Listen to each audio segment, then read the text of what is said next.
E aí galera, tudo bem com vocês? Vamos aí para mais uma edição do 6 a 1 Responde, que é aquele quadro onde vocês fazem perguntas, eu as respondo em vídeo, vocês deixam novas perguntas nos comentários desse vídeo, eu respondo num próximo vídeo, e assim a gente vai até o final da humanidade. Desde o início eu vou pedir então para você deixar o like nesse vídeo, se inscrever no canal caso ainda não seja inscrito, e usar os comentários aí para responder você também as perguntas desse vídeo e deixar o seu questionamento para que eu responda na próxima edição. Começo com a pergunta do Vitor Fernandes. Quais os clubes do Brasil você acha que o Cruzeiro poderia se espelhar para sua reconstrução financeira? Vitor, obrigado pela pergunta. Cara, os bons exemplos de gestão do futebol brasileiro são poucos, né? A gente vai normalmente falar do Flamengo, que eu acho que é um caso atípico, porque o Flamengo ele tem um potencial de arrecadação muito acima do nosso, mas sem dúvida nenhuma é um dos exemplos de sucesso, né? E principalmente pela questão de montagem de uma equipe, né? Não é uma pessoa, não é um herói, é uma equipe de trabalho que consegue botar o clube em ordem, fazer ele gastar menos do que arrecada. É claro que você vai ter que tomar o tal do remédio amargo, vai ter que ficar um tempo sem conquistar títulos, gastando menos do que gostaria, né? Sem ter times muito fortes, mas é um processo. Um exemplo importante que o Cruzeiro tem que se espelhar é o Bahia, porque o Bahia viveu essa situação até parecida com a do Cruzeiro, não foi tão grave assim, mas teve também segunda divisão, teve também escândalo de corrupção de dirigente, realidade que também viveu o Internacional, embora no caso do Inter tivesse ali um atenuante, né? Porque o Internacional caiu para a Série B mantendo o orçamento de TV de Série A. Então ainda assim o Inter sobrava, né, em grana mesmo, em recursos na Série B, e tinha um time de primeira divisão mesmo jogando a segunda. Eu acho que de momento esses seriam bons exemplos para o Cruzeiro se espelhar, embora se o Cruzeiro estiver na próxima temporada de volta à Série A, já pensando um passinho à frente, eu acho que um clube que a gente tem que olhar muito e ter em mente é o trabalho que é feito pelo Grêmio, né? Que tem uma gestão muito profissional, uma gestão correta no futebol, que vem conseguindo se manter equilibrado e tendo times fortes e competitivos que lutam pelos títulos todo ano, né? Apesar do Renato ter uns pedidos meio absurdos, uns jogadores que eu acho que realmente não faz nem sentido contratar, ficar acreditando demais em jogador velho, mas a forma de trabalhar do clube é muito correta. Lá existe a tal da austeridade, né? Que muita gente fala e pouca gente bota em prática. Então, assim, exemplos existem, não são tão poucos assim. O Atlético Paranaense é outro clube que também vem fazendo uma boa administração. O que falta pro Cruzeiro realmente é ter a coragem de botar esse projeto em prática, e o que vai faltar pra torcida também é ter a paciência para esperar, para sofrer um pouquinho, porque não é simples. Vai ter derrota feia, vai ter time ruim, vai ter jogador pereba, mas é isso, a gente vai ter que conviver com essa situação. O que aconteceu com o Cruzeiro foi um marco na história do futebol brasileiro, nunca a gente viu um clube ser dilapidado dessa forma, mas eu ainda acredito que tenha solução. É claro que ela não é simples, vai demorar algum tempo, mas eu acho que o Cruzeiro volta para os trilhos sim. O Lourenço Drummond pergunta: o César Grafietti, que é considerado um especialista em finanças, falou que o Cruzeiro não tem solução e tem que refundar. Acredita nisso mesmo ou é sensacionalismo? Lourenço, obrigado pela pergunta. Essa, na verdade, entra como uma continuação da primeira pergunta, né? Cara, o Grafietti, ele é de fato uma referência, ele entende muito do que tá falando, e o cenário do Cruzeiro, ele é realmente desesperador pelo seguinte sentido: quando você avalia a relação entre as receitas do Cruzeiro e as dívidas, especialmente aquelas dívidas de curto prazo, que vencem aí no prazo de um ano, né? Se não fosse um clube de futebol, se fosse uma empresa, já estaria falido. Isso é um fato. E se a gente quisesse olhar para a situação do Cruzeiro com frieza, desconsiderando o aspecto histórico, desconsiderando a paixão que envolve o futebol, de fato, a melhor solução seria a refundação do clube. Mas o futebol não é uma coisa simples assim. O futebol não se explica apenas pelos números, embora os números também sejam importantes para a compreensão do jogo. E existe um outro fator a considerar nos clubes de futebol do Brasil, é a quantidade de vezes que houve, digamos assim, um ponto de virada, um restart, uma mudança na relação com o governo. E provavelmente daqui a poucos anos vai ter mais uma dessas, que é até simbolizada pelo negócio do clube empresa. Se você observar historicamente, inúmeras vezes o governo ofereceu grandes perdões de dívidas a clubes de futebol, refinanciamentos, repactuação de dívidas, e provavelmente isso vai acontecer daqui a pouco. E a grande esperança que o Cruzeiro tem hoje passa muito por isso. Porque se for pra gente avaliar o patamar de receita do Cruzeiro, o nosso clube nunca chegou a arrecadar 400 milhões de reais em uma temporada. E hoje a nossa dívida é superior a 800 milhões, sendo que mais de 600 milhões vencem aí no prazo de um ano. É realmente impossível uma recuperação se fosse uma empresa comum, mas é clube de futebol, tem inúmeros benefícios, tem o retorno do Profut também a se considerar nessa questão e a provável mudança que vai acontecer nos próximos anos com a aplicação do clube empresa no Brasil. Então a recuperação do Cruzeiro passa por isso. Não acredito em refundação, até porque, ao contrário do que acontece na Europa, né, aqui no Brasil, se você tivesse que refundar um clube, você não começa na 4ª divisão do Campeonato Brasileiro, você começa na última divisão do Campeonato Estadual, vai ter que subir 3ª do Mineiro, 2ª do Mineiro, 1ª do Mineiro, para ter uma vaga na Série D, aí você conseguir ascender da Série D para a Série C, para a Série B, para a Série A, enfim. Um cenário de refundação no futebol brasileiro representaria aí, na melhor das hipóteses, coisa de 7, 8 anos longe da elite do futebol nacional. Então, é completamente inviável, é impossível que o Cruzeiro faça isso. Realmente eu não vejo nenhuma hipótese de refundação. Mas eu também não classificaria o que ele diz como mero sensacionalismo, porque o cara, ele tá falando ali baseado nos números.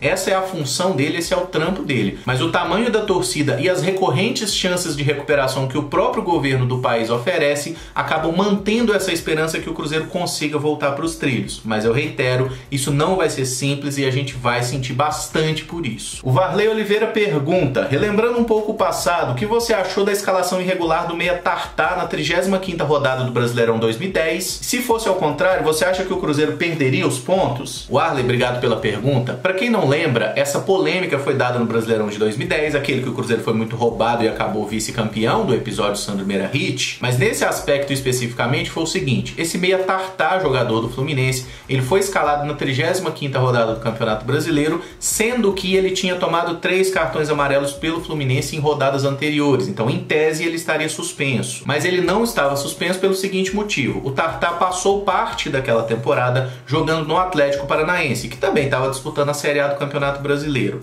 Ele tomou 2 cartões amarelos pelo Atlético Paranaense, voltou para o Fluminense, porque ele estava no Furacão emprestado, e tomou o seu 3º cartão amarelo. Aí o Tartá cumpriu um jogo de suspensão pelos 3 cartões, 2 pelo Atlético Paranaense e 1 pelo Flu. Então, quando ele jogou naquela 35ª rodada, por mais que ele tivesse 3 cartões amarelos pelo Fluminense, ele tinha 5 cartões amarelos no Campeonato Brasileiro. Então ele não estava suspenso, ele estava a 1 cartão de ser novamente suspenso. A escalação dele não foi irregular. Isso é importante ser compreendido. O Fluminense não ganhou esse campeonato no tapetão, embora seja um clube com histórico de fazer muitas sujeiras em diversas outras oportunidades. Coitada da Portuguesa. Agora, se você me pergunta se é o Cruzeiro numa situação parecida, se eu acredito que a justiça seria feita e de fato não seria tirado os pontos, né? Aí eu tenho minhas dúvidas, porque o tribunal nunca foi marcado por ser confiável, nem por ter isonomia, muito menos por imparcialidade. Então a possibilidade dos caras abrirem um precedente e tirar ponto do Cruzeiro simplesmente pelo fato de ser o Cruzeiro ou de ser qualquer time que não seja do eixo Rio-São Paulo e tenha um departamento jurídico espetacular como é o do Fluminense,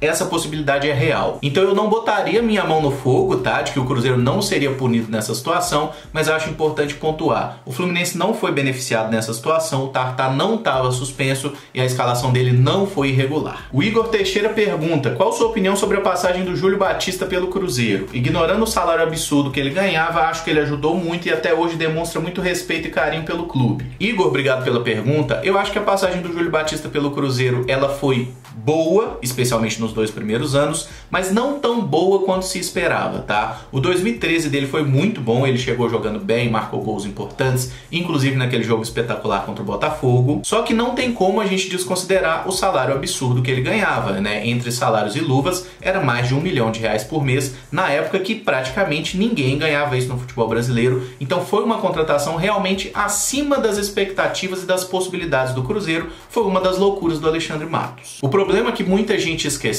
é que o Júlio Batista ele não sai do Cruzeiro no final de 2014. Ele fica no Cruzeiro até o final de 2015, só que nessa última temporada ele joga muito pouco, porque teve vários problemas de lesão. Se eu não me engano, ele jogou apenas 3 partidas durante a temporada. Foi uma no Mineiro e 2 na disputa do Campeonato Brasileiro. Então, quando a gente considera o custo-benefício, a passagem do Júlio Batista não foi boa, porque ele foi muito caro e em nenhum momento ele foi ali o cara do time do Cruzeiro. Ele era uma peça importante, em vários momentos conseguiu até ser ser protagonista, né? Mas ele não foi o principal jogador do Cruzeiro em nenhum momento, até porque a gente tinha Everton Ribeiro, Ricardo Goulart, tinha Marcelo Moreno, tinha o William Dagoberto, enfim, teve muita gente importante naquele time e o Júlio Batista foi um deles, tá? Mas assim, se fosse para analisar o contexto, valeu a pena a contratação? Não valeu porque foi caro demais. O Ronaldo Luiz pergunta quais as melhores conquistas de campeonato brasileiro que você viu e se tem alguma que considera muito importante para o restante da temporada em questão. Ronaldo, obrigado pela pergunta. Bom, só lembrando, eu sou de 89, então conquistas para trás disso aí eu não vou falar, vou abordar realmente as que eu vi e que eu me lembro, tá? Eu gostei muito da conquista do Super Campeonato Mineiro em 2002, que foi um torneio de tiro curto, né? Acho que foi um quadrangular final que tinha Cruzeiro, Atlético, América e Caldense, que tinha sido campeã mineira, e o Cruzeiro só foi campeão na última rodada, em que ele precisava vencer a Caldense por 3 gols de diferença, e a gente fez um 4-0 que foi muito legal, embora isso não tenha gerado grandes frutos para a sequência da temporada, né? Tanto que o Cruzeiro não conseguiu pegar a mata-mata do Brasileiro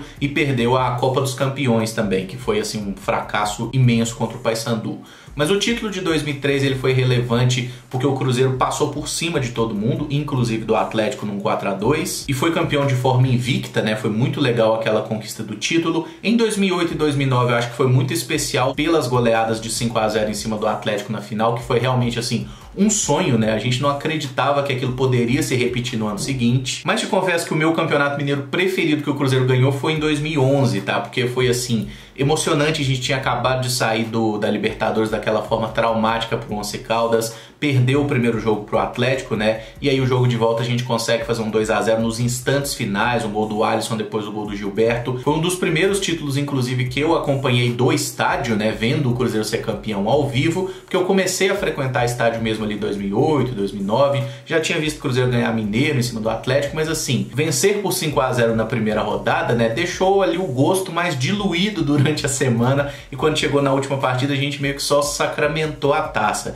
E esse título ele foi conquistado ali nos últimos, sei lá, 15, 20 minutos de partida e foi muito emocionante. Pena que na sequência também não foi grande coisa, no Brasileirão a gente foi muito mal, né? Quase foi rebaixado, só se salvou com o 6-1 na última rodada. Foram conquistas bem legais, me diverti muito, mas eu sigo achando que o Campeonato Mineiro realmente não cabe mais para clube grande. O Campeonato Mineiro deveria ser uma divisão nacional regionalizada para os clubes menores, né? E você ter aí um alívio no calendário, porque assim, o Cruzeiro ficar jogando contra times pequenos, o Atlético a mesma coisa, os times grandes de outro estado, isso gera prejuízo financeiro, não gera nada de bom tecnicamente para o time, e quando você não ganha os jogos, o seu técnico ainda é demitido, você cria crise. Então assim, campeonato estadual, cara, eu realmente acho que não tem mais nada de bom, tá? E nem o papo de valorizar as cidades do interior, os jogadores do interior, nem isso acontece. A gente raramente vê algum jogador que se destaca em cidades do interior, que tem oportunidade de fato em time grande, até porque os times do interior, em sua maioria, já estão sitiados por empresários, né?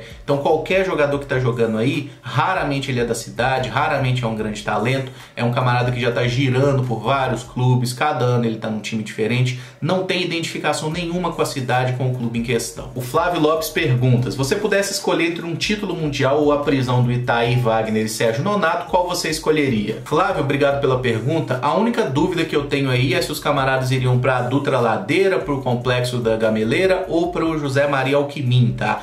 É óbvio que eu prefiro muito mais ver as pessoas pagando pelo mal que fizeram ao nosso clube. Um título mundial não vale 1/10 do prazer que a gente vai ter de ver justiça. É tudo que a gente quer, justiça. Os caras fizeram tão mal pro nosso clube, mas não basta os camaradas ser presos. Eles têm que pagar com o próprio patrimônio e o Cruzeiro tem que reaver pelo menos alguma coisa do que esses caras tiraram do Cruzeiro. Acredito na justiça, confio que isso vai acontecer? Confiar eu não consigo, mas torço muito para que dê certo. E como eu já falei em outras oportunidades, cara, o título mundial, ele não vale praticamente nada. O que vale mesmo é a Libertadores, o que vale é o Campeonato Brasileiro, é a Copa do Brasil. O Mundial é um torneio que pode valer para zoação de torcedor, mas no final das contas, a relevância dele é mínima. O Thiago Rosa pergunta: qual a pior contratação? Edmundo, Rincon, Edilson Capetinha, Rivaldo, Elber ou Júlio Batista? Thiago, obrigado pela pergunta. Você deu muitas opções, mas já vamos excluir algumas delas. Júlio Batista foi bicampeão brasileiro. Não tem como, não deveria estar nem nessa questão aí, embora eu já tenha falado sobre ele nesse mesmo vídeo. Elber teve uma passagem meio frustrada pelo Cruzeiro, embora tenha sido peça importante na conquista do Campeonato Mineiro, e foi o nosso artilheiro naquela temporada, se eu não me engano, com 18 gols. Então o Elber também não teve uma passagem frustrada pelo Cruzeiro, embora tenha sido menos do que a gente esperava. O Edilson jogou apenas 6 meses do Cruzeiro, né? Usou o nosso clube como ponte para poder ir para a Copa do Mundo, claramente, mas ainda assim ele foi uma peça importante na conquista da Copa Sul Minas, né? E ele não participou diretamente da conquista do Campeonato Mineiro, porque ele já estava envolvido com a preparação para a Copa do Mundo, né? Mas também fez parte daquele elenco ali. O Edilson teve uma passagem curta, mas boa, marcou gol em clássico e tudo. O Edilson não foi mal, não. Eu ficaria entre Edmundo, Rincon e Rivaldo. No caso do Rincon, ele teve uma passagem que não foi brilhante, né? Ele realmente não jogou um grande futebol, mas naquele momento da carreira o Rincon já estava mal. Tanto que nos anos seguintes também ele não conseguiu jogar bem mais em lugar nenhum, nem no Santos e tudo. Então, assim, acho que o Rincon ali a gente dá até um desconto, assim, porque ele já estava velho. Não foi que ele fez sacanagem com o Cruzeiro. O Edmundo até marcou alguns gols pelo Cruzeiro, mas ficou muito marcado pelaquela situação de perder o pênalti contra o Vasco, né? Que ele acabou sendo demitido depois daquela situação ali.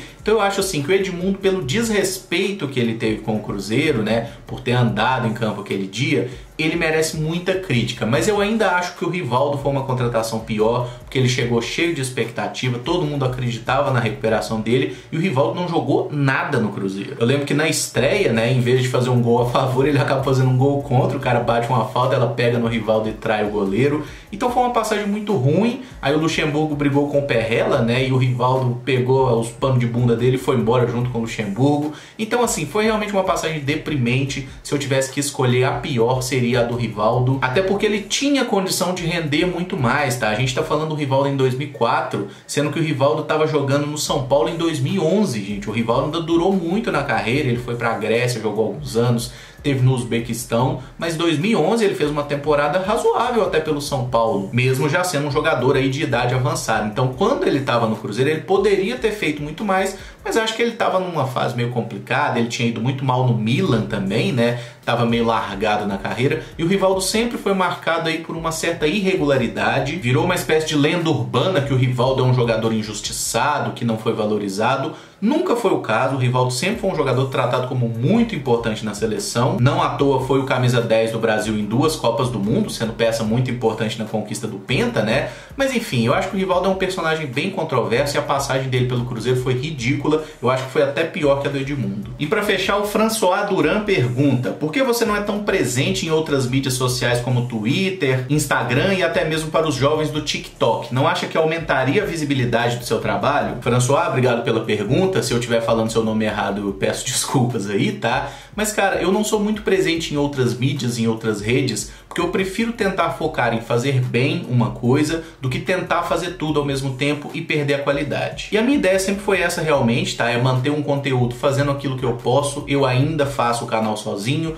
tudo que tá aqui é feito por mim, editado por mim. Isso dá muito trabalho e eu realmente não sou o perfil do influenciador, digamos assim, né? Que tá sempre fazendo alguma coisa nova, achando novidade. Eu prefiro fazer bem aqui o meu papel de trazer informação para vocês, tentar interagir, trazer algum conteúdo novo eventualmente, mas eu parto muito do princípio da fidelização, cara. Eu prefiro muito mais que quem está aqui no canal continue e a gente vá crescendo organicamente aos pouquinhos, do que tentar sair trazendo mais gente desesperadamente daqui, ter gente aqui nessa mídia ali, fazendo um produto aqui, um produto ali, e no final das contas eu ficar doido, não sair nada direito e eu perder aqueles inscritos que eu já tinha. Então o resumo seria esse, tá? Eu tento não expandir ou não atirar para diversas frentes, porque eu quero manter a qualidade do que eu produzo e principalmente a minha sanidade mental. Bom, galera, esse vídeo fica por aqui. Se gostou, deixa o like, se inscreve no canal caso ainda não seja inscrito e usa aí os comentários para opinar sobre cada um dos temas aqui abordados. Muito obrigado por acompanhar, um abraço e até o próximo vídeo. Valeu!